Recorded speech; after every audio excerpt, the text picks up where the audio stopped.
I actually thought that the ideas that I'd present today would be surprising, but after being here for 3 days, I've come to realize that so much of my philosophies resonate with everyone, and I'm afraid that what I might tell you is just an affirmation of what you already know. Specifically, I want to talk about exit strategy. In the current cult of startup, it's a perfectly reasonable idea of success to start a company just to sell it very soon after for gobs of money. Tech websites are just filled with salacious headlines talking about this new startup, Derby Derp, that just sold to Google for God knows how much. And if you have started a company or are running one, there's no doubt that at times you've caught yourself daydreaming about that moment you might cash in all your chips for all the hard work that you put into your company. And if you haven't thought about it, inevitably your investors are, because they have investors too, and they need to be paid back. My thought process was very much the same when I got started. When I was 17, I was one summer away from starting college that I couldn't afford, and everyone was frothing at the mouth about starting up companies. And I really thought that I could spend one summer, I could make something groundbreaking, and it would be my golden ticket to pay for school and solve all of my problems. I spent, seriously, the whole summer locked away in my room, coming up with the biggest idea that I could come up with, and that was the Reptile Shack. Turns out, not a very big business. And the customers I did have were very weird. My interactions would go something like this. Do you have geckos? And I'd be like, yes, I have geckos. And they said, okay, great. And I'd say, how many do you want? 6 geckos. I need male-female pairs. I'm like, that's fine. And I'd send them off to the lady. And then 3 months later, she said, she wrote me back an email and she said, do you have anything that eats geckos? Because I have a gecko problem.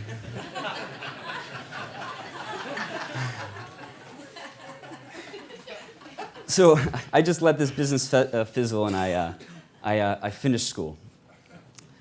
Towards the end of school, I joined another startup with some mates I met at school, and we had a hard time getting started. I think most often because no one took us seriously, because we looked more like a boy band than anything else. But we lived the startup dream. As soon as we graduated, we moved to California. We worked without shirts, of course, and we really had no idea what we were doing, but we were just so caught up in the moment. We felt we were taking part in this historic era, similar to when the railroads were being laid, where there was this massive infrastructure and anything was possible, and it was up to everyone to chip in to do it. So we had this awesome idea to make a video sharing website, and we poured our hearts into it, and where we lacked wisdom, we made up for it with very long hours.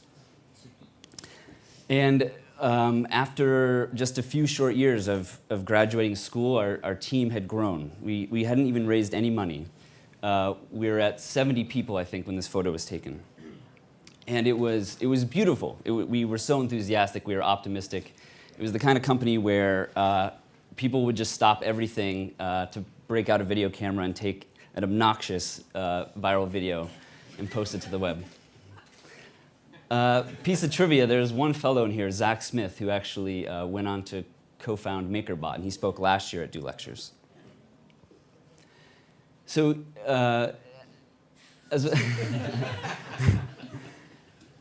so only after 2 short years, this came to a swift and sudden end.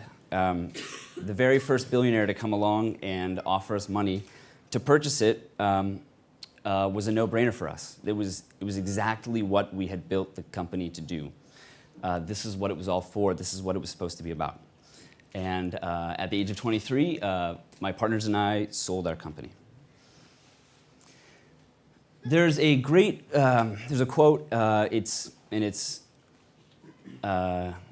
given credit to several different people, so I really can't say who said it. But the quote is, being an entrepreneur is like jumping off a cliff and having to build your wings on the way down. And a lot of people say that the exit strategy is the moment that you land. But I have to tell you that as soon as I sold my company and I was standing safely on the ground, I wanted nothing more than to have those wings again. I just wanted to keep flying. So, desperate to climb a new cliff and to get flight back, I started gearing myself up to start another company. And so, taking it very slowly, I spent time just meeting anyone I could who was smart. I became a luncher, as they called me in New York. And this is a guy named Scott Heiferman. He's the founder of a company called Meetup.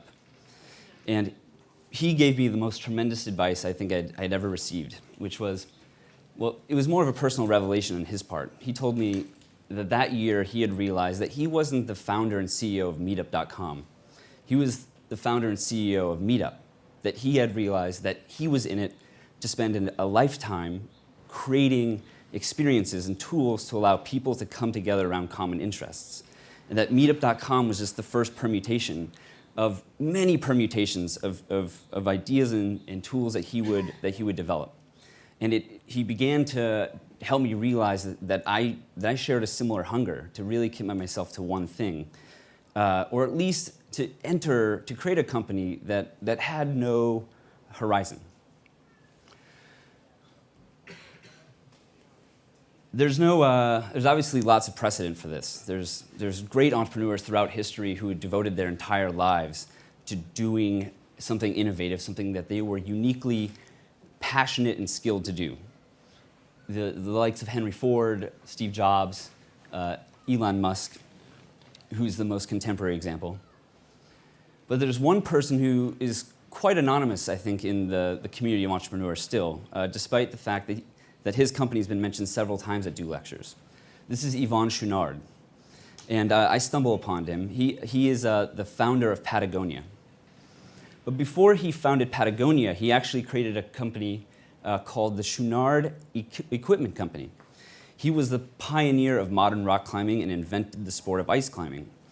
He and his friends, who he referred to as dirtbags, they lived in and out of vans, cruising up and down California, and in their spare time, they would forge equipment to modernize rock climbing. And unfortunately, after someone using his equipment incorrectly fell to their death, he had to sell that company away because he couldn't afford the liability insurance. And the only product he had left that he was able to sell was a rugby shirt that he had picked up while visiting the UK that inspired him and he thought was an impeccable climbing implement, and he mass-produced it and founded the Patagonia company as a result. He said he was never really passionate about the company. It was just something easy, and it was a good handoff from the thing he loved most. It kept him close to climbing. In the 80s, after it had reached annual sales of $200 or $300 million, he began to seriously contemplate selling it. And before doing so, he sought the advice of a sort of guru. And the guru asked him, "What are you most passionate about?" And Yvon responded, "I'm most passionate about preserving Patagonia. It's a beautiful frontier where I've gone for lots of inspiration, where I've become a more advanced climber. And I would like to sell my company and use a large percentage of that to buy land to preserve." And the guru just said, "You have it all backwards. You have a company that stands for something. You have a company that employs people, and you are actively engendering those people to feel the same way that you do about Patagonia. It would not be as effective to sell the company and to donate that to Patagonia, the land now, as much as it would to continue growing that company, to make it even healthier, to hire more employees that feel as passionate about Patagonia as you do." And that's what he did. He decided not to sell the company, and he wrote into the company charter that 1% of all profits would be donated to Patagonia annually, which he has done every year since the 1980s. In the back of his memoir was this picture. It's a little hard to see in the contrasted projector. But I found myself coming back and back into this photo this is him and his early coworkers at their forge in California. And there was just something remarkable about it to me. It looked to me as though all these people really loved each other and that their work was indistinguishable from play, that they truly loved what they were doing. A few years ago, some friends and I started playing up in some woods about 90 minutes northwest of the city. We were all just sort of tired of working online, and we had a sudden and urgent desperation to start making things with our hands, although none of us really had the skills to do that. Nevertheless, that didn't stop us. We just started building cabins obsessively. They were awful at first, they were leaky, but we got better and better, and it was the most profound experience I'd had in a very long time. I realized that I felt the most creative I'd felt in years because I felt like a beginner again. I allowed myself to become vulnerable, and I was amongst people in which there was no hierarchy, in which all of us were just so grateful to be making something together. And it kept bringing me back to this image. And then just about 1 year ago, before I started the company that I'm now working on called DIY, I came across this picture of children digging in some sod for worms.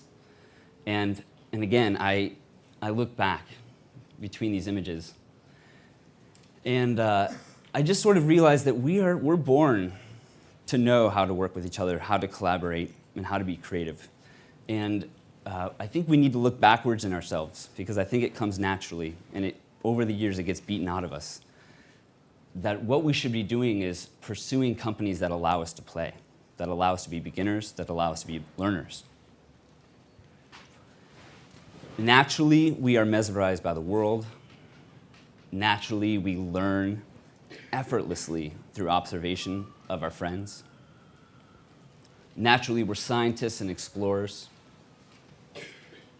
And we are quick to prototype and make with whatever we have without any excuse. So that's really what drives me now, and so I'd like to humbly offer some more advice or at least some lessons that I've learned from this process that's informed the company that I'm working on now. And that is just simply that we should make work feel like play, because I think that play is a human superpower that we don't talk about enough. I think it is when it's the moment in which we are at the paramount of our focus and interest in whatever we're doing. And it is never tiring.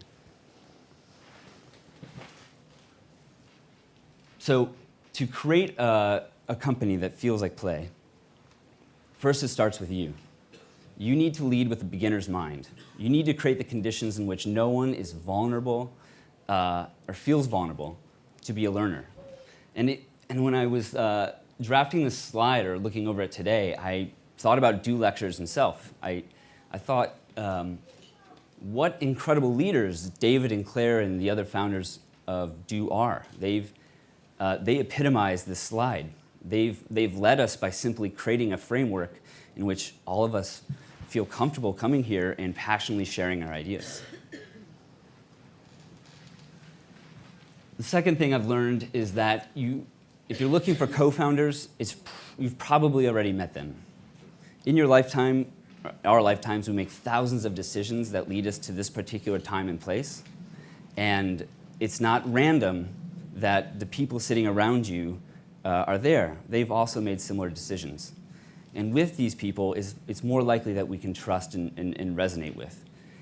If you are not in your everyday life around people that you resonate with, then I bet that there are some decisions hanging over you that you haven't made or you've avoided making because you're afraid. If there's some place you need to go, if there's something that you need to do, you should do it.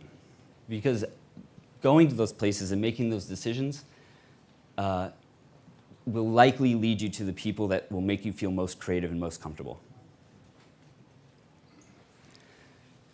With investors, choose wisely. For most of us, we're lucky if we get any investment at all. But I wouldn't be hasty in just accepting any money. Find investors who understand that the bottom line isn't your only priority. Your bottom line could be to to be a company that never goes away, or maybe a company that fulfills its fantasy in 20 years.